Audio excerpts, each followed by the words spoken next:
আজকে শেয়ার করব আমার দুপুরের খাবার। তো ফার্স্টে প্লেটে গরম গরম ভাত নিয়ে নিয়েছি, দেন তারপর ধুন্দুল ভাজি নিয়ে নিয়েছি। আর এই ধুন্দুলটা তোমরা কারা কারা ভাজি খাও অবশ্যই জানাবে। অনেকে এটা তরকারি খায়, কিন্তু আমার কাছে ভাজিটা খুবই মজা। আর যদি না খেয়ে থাকো অবশ্যই এটা খেয়ে ট্রাই করবে, খুবই মজা ছিল খেতে। গরম গরম ধোয়া ওঠা ভাতের সাথে আমার কাছে ধুন্দুল ভাজিটা খুবই মজা লেগেছে।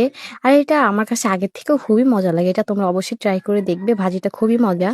তো এই তো দেখো ভাজি দিয়ে আমি ভাতটা ভালো মতো খেয়ে নিয়েছি। দেন তারপর ছিল ট্যাংরা মাছ দিয়ে আর বেগুন দিয়ে একটা ভুনা ছিল। আর ভুনাটাও আজকে খেতে খুবই মজা হয়েছিল। আর আমরা ঝোল তরকারি তেমন খাই না। তো দেখো ঝোল দিয়ে একটু ভালো করে মেখে নিচ্ছি, মেখে নিয়ে একটু আলু দিয়ে আর ট্যাংরা মাছটা দিয়ে এটাকে ভালো করে একটা লুকমা করে খেয়ে নিয়েছি। আর এটা খেতেও মাসাল্লাহ খুবই মজা ছিল। দেন তারপর আলু বেগুন আর মাছ দিয়ে একটা লুকমা দিয়েছিলাম, কি বলবো খুবই ছিল মজা, আর কি বলার মতো না, খুবই মজা ছিল। তো আজকের খাওয়া দাওয়া আমার এই পর্যন্তই ছিল। আলহামদুলিল্লাহ আজকে ভালোই খেয়েছি। তো ভিডিওটি যদি ভালো লেগে থাকে অবশ্যই লাইক কমেন্ট শেয়ার করে পাশে থেকো।